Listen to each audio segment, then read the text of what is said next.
Selamat sore dan salam sejahtera untuk kita semua. Perkenalkan, saya Putri Armika dari Universitas Negeri Makassar, Fakultas Pendidikan Jurusan Bimbingan dan Konseling. Kali ini, saya akan membahas topik 7, yaitu tentang perkembangan bahasa. Kita masuk ke materi.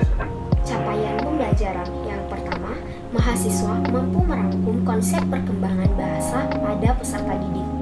Sesuai dengan fungsinya, bahasa merupakan alat komunikasi yang digunakan oleh seseorang dalam pergaulan atau berhubungan dengan orang lain.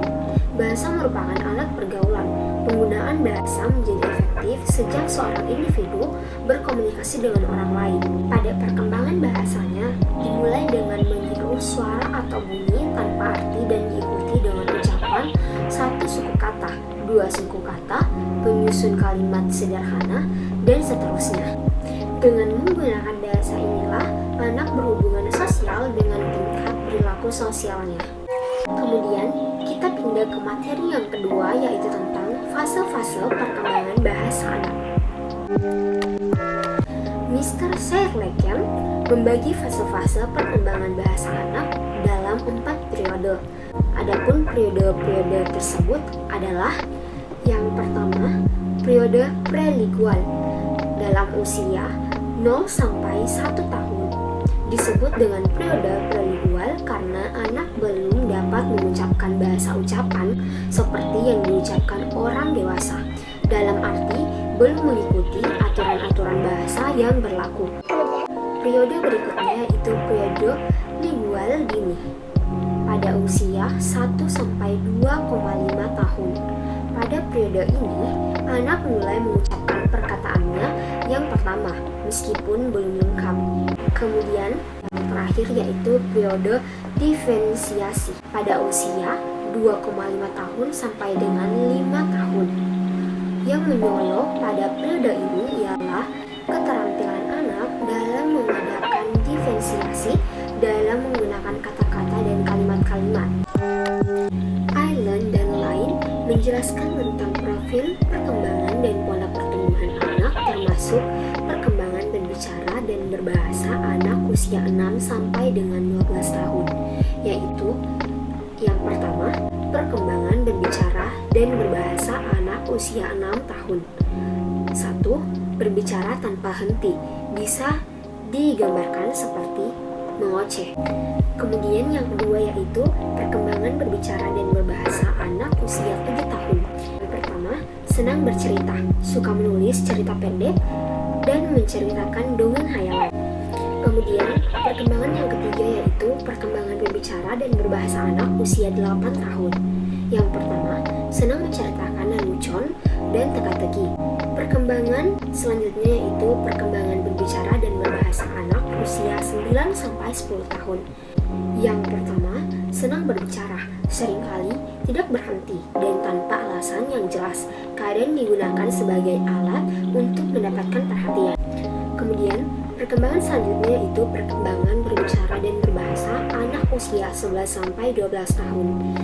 Yang pertama, menyelesaikan sebagian besar perkembangan bahasa pada akhir fase ini. Hanya sedikit perbaikan masih diperlukan selama beberapa tahun mendatang. Kemudian, materi selanjutnya yaitu tentang faktor-faktor yang mempengaruhi perkembangan bahasa anak. Menurut Yusuf, ada beberapa faktor yang mempengaruhi dalam perkembangan bahasa anak, yaitu yang pertama, faktor kesehatan, kedua yaitu intelijensi, ketiga yaitu status sosial ekonomi keluarga, yang keempat, jenis kelamin, kelima yaitu hubungan keluarga. Kemudian, materi selanjutnya yaitu tentang pengaruh kemampuan berbahasa terhadap kemampuan berpikir dan kesiapan belajar. Tingkat kemampuan berpikir sangat berpengaruh terhadap kemampuan berbahasa. Orang yang kemampuan berpikirnya rendah akan mengalami kesulitan dalam menyusun kata-kata atau kalimat yang baik, logis, dan sistematis. Hal ini tentu saja akan menyulitkan mereka dalam berkomunikasi. Orang menyampaikan ide atau gagasan dengan menggunakan bahasa. Demikian pula, menangkap ide, tahu tanggapan orang lain dilakukan melalui bahasa. Kemudian, materi selanjutnya yaitu tentang tugas-tugas perkembangan bahasa. Pada saat berbahasa, anak dituntut menguasai 4 tugas pokok yang saling berkaitan. Disebutkan oleh Syamsu Yusuf dalam Yusi Riksa, yaitu yang pertama, pemahaman. Kemampuan memahami makna ucapan, tulisan maupun bahasa tubuh yang disampaikan oleh orang lain. Kemudian yang kedua yaitu pengembangan perbendaharaan kata, yaitu penguasaan dan penambahan kosakata baru. Kemudian menyusun kata-kata menjadi kalimat. Perkembangan kemampuan menyusun kalimat dimulai sejak berumur 2 tahun. Kemudian yang terakhir yaitu tentang ucapan. Kemampuan mengucapkan merupakan hasil belajar melalui penyerapan berbagai bunyi yang didengar oleh anak-anak dari orang-orang di sekelilingnya. Kemudian kita masuk ke materi yang terakhir, yaitu masalah perkembangan bahasa. Masalah yang dihadapi anak berkenaan dengan perkembangan bahasa dapat diidentifikasi dalam 3 kelompok, yaitu yang pertama, tidak atau kurang menguasai keterampilan berbahasa. Yang kedua yaitu hambatan komunikasi.